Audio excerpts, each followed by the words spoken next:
म्हणजे त्याची कविताच असणार आहे. त्याला वेगळ्या परिचयाची गरज नसतेच मुळी. तरी देखील मी कवींचा थोडक्यात परिचय करून द्यायचा प्रयत्न करतोय. आजच्या या कवी संमेलनामध्ये त्या पहिल्या कवीला मी आमंत्रित करतोय. ते आहेत राजस्थान मधून. उनका नाम है नीरज दैया. नीरज दैया प्रख्यात राजस्थानी लेखक, अनुवादक और संपादक है. आपका जन्म 22 सितंबर 1968 को रतनगढ़, चूरू, राजस्थान में हुआ. आपने राजस्थानी तथा हिंदी साहित्य में स्नातकोत्तर तथा पीएचडी की उपाधियां प्राप्त की. आपको हिंदी, अंग्रेजी तथा गुजराती भाषाओं का भी ज्ञान है. संप्रति केंद्रीय विद्यालय बीकानेर, राजस्थान में शिक्षक के पद पर आपने कार्य किया है. विद्यार्थी जीवन में इन्होंने अपने लेखन को आरंभ किया. आपकी उल्लेखनीय कृतियों में भोरसु आथनताई ये कहानी संग्रह, साख ये कविता संग्रह, दे सूटो ये लंबी कविता, आलोचना रे आंगणे आलोचनात्मक निबंध, जादू रोपेन बाल साहित्य, उचटी हुई नींद हिंदी कविता संग्रह तथा पाछो कुण आसी ये कविता संग्रह शामिल है. आपने हिंदी एवं गुजराती से राजस्थानी में अनेक कृतियों के अनुवाद किए हैं तथा बहुत सी पुस्तकें भी संपादित की है.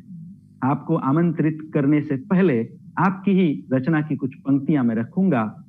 राजस्थानी भाषा मेरे रक्त में घुली हुई है. राजस्थानी भाषा मेरे रक्त में घुली हुई है. यह पंक्ति आपको कविता की पंक्ति नहीं लगे तो कोई बात नहीं. कविता से ज्यादा जरूरी है भाषा को सहेजना. भाषा की हिमानी लेकर खड़ा हूं मैं. भाषा की हिमानी लेकर खड़ा हूं मैं. उस कवि को मैं निमंत्रित करता हूं, नीरज जी दैया. बहुत बहुत धन्यवाद. प्रतिष्ठान के सभी मित्रों का, रमेश जी का, पृथ्वीराज जी और सभी मित्रों का मैं बहुत आभार व्यक्त करता हूं कि आपने एक राजस्थानी कवि के रूप में मुझे यहाँ आमंत्रित किया और 2 दिन बहुत अच्छे वक्ताओं के विचारों को जानने का, सुनने का, समझने का मौका दिया.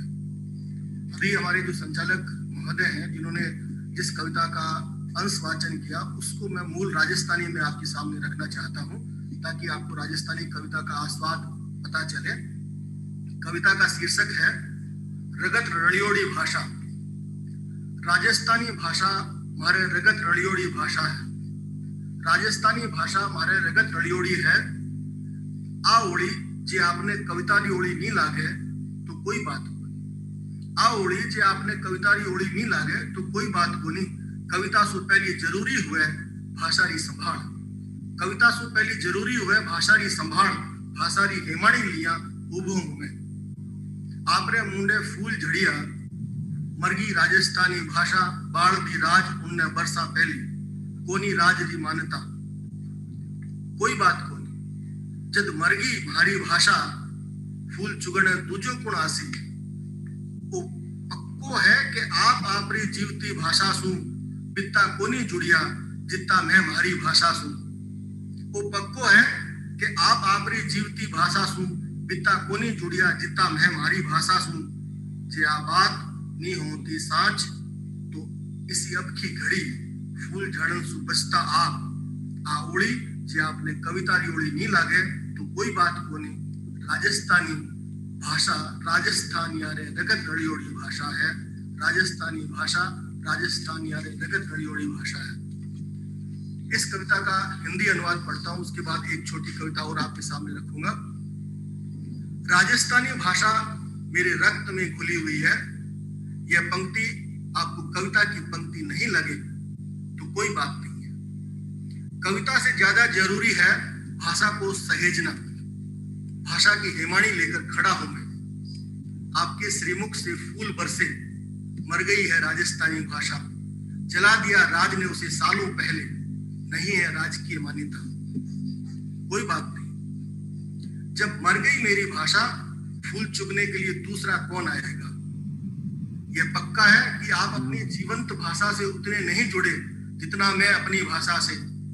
यदि यह बात नहीं होती सच तो ऐसी विकट घड़ी में फूल बरसाने से बचते आप. यह पंक्ति आपको कविता की पंक्ति नहीं लगे तो कोई बात नहीं.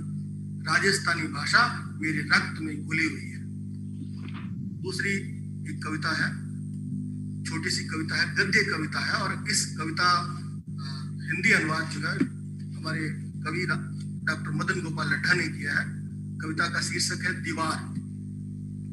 गद्य कविता हिंदी अनुवाद है।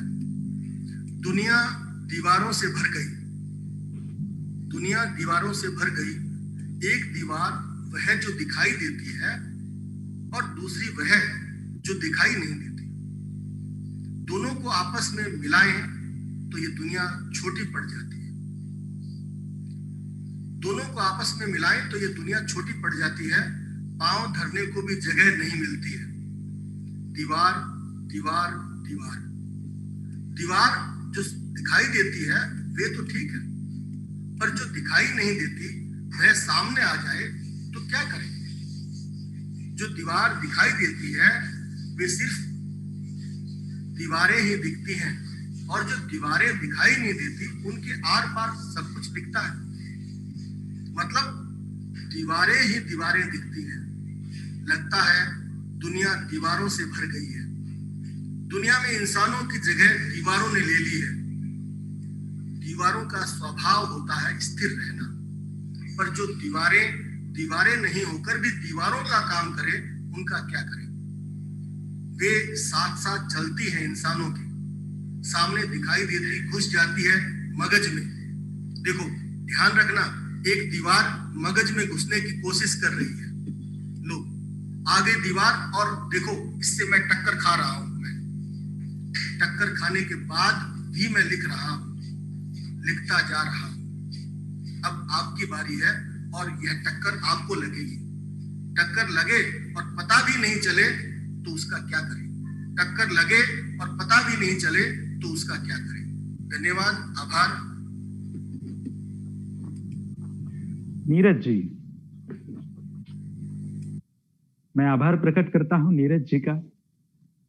दीवारें बंधवाने का काम तो कुछ लोग हमेशा करेंगे, लेकिन जो प्रतिभा के धनी है, जो सर्जनशील है, जो संवेदनशील है, उनको इन दीवारों को गिराना होगा।